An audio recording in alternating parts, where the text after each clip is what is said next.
Welcome back. For 4 decades, a very specific group of fans has been waiting for one thing: a live-action He-Man movie that actually treats the hero of Eternia with dignity. We all know the historical precedent here. Usually, when Hollywood digs up a beloved 1980s cartoon, the result is a cynical cash grab that completely misunderstands the source material. That anxiety hit a fever pitch when the cast was announced. Setting aside the complex lore, fans were immediately skeptical of Jared Leto stepping into the role of Skeletor. There was equal concern regarding Nicholas Galizian. He's a relatively fresh face, and people wondered if he could carry the massive physical and emotional weight required to play both a vulnerable prince and the most powerful man in the universe. Yet, against all odds, the 2026 film works brilliantly. Director Travis Knight engineered a highly specific balance, meticulously weaving pure 1980s nostalgia with modern cinematic storytelling. Surviving the crushing hype of a legacy franchise doesn't rely on luck. It requires a nearly scientific approach to bridging 2 completely different eras of filmmaking. Knight approached this project as a lifelong superfan.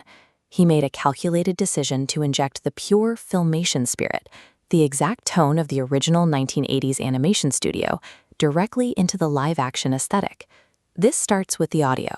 The film anchors its action by blending the classic orchestral score with 1980s rock anthems from Queen, immediately tapping into the specific energy of that decade. Then you look at the visual fidelity. Instead of overly modernizing the classic character designs, the production honors them.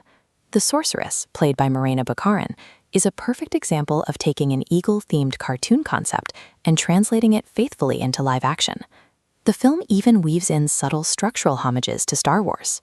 This makes perfect sense when you remember that Mattel originally created the He-Man toy line back in 1982, specifically to rival the massive success of the Star Wars franchise. For international audiences, the nostalgia hits even harder. In the Brazilian dub, the return of Garcia Jr. as He-Man, alongside Luis Carlos Percy delivering a brilliant tribute to the late Isaac Bardavid's Skeletor, creates a powerful emotional hook. By the way, if you love deep dives into how films pull off these massive adaptations, hit subscribe so you don't miss our next breakdown.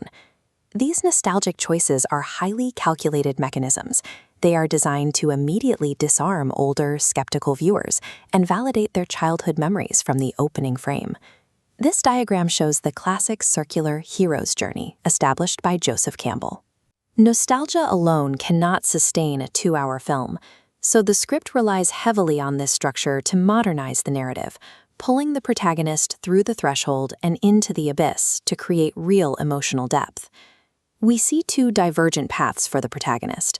On one side, Prince Adam is deeply human. He deals with massive insecurities, profound losses, and the crushing weight of his new responsibilities. On the other side, the moment he transforms, he wields absolute, unflinching power. Nicholas Galizian navigates this brilliantly. He makes these 2 identities feel like entirely distinct people. It draws a direct parallel to the way Christopher Reeve separated Clark Kent's clumsiness from Superman's quiet confidence. The action sequences get an equally massive modern upgrade. The film abandons the sanitized combat of the 80s cartoon. Now, He-Man actually uses his sword in brutal, high-stakes physical fights.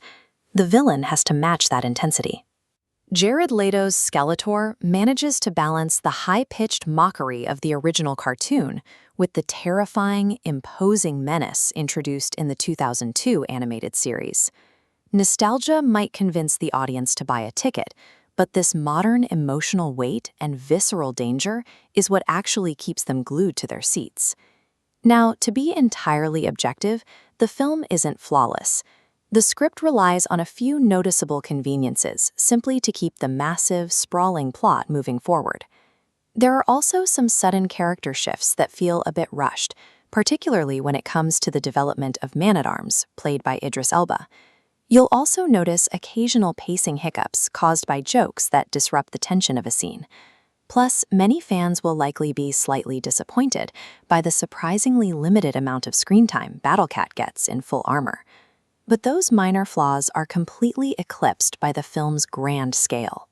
The emotional resonance and the overwhelmingly triumphant tone carry the narrative right over its stumbling blocks, Whatever you do, do not leave the theater when the credits roll. There are 3 post-credit scenes packed with tear-jerking emotional payoffs specifically crafted for longtime fans.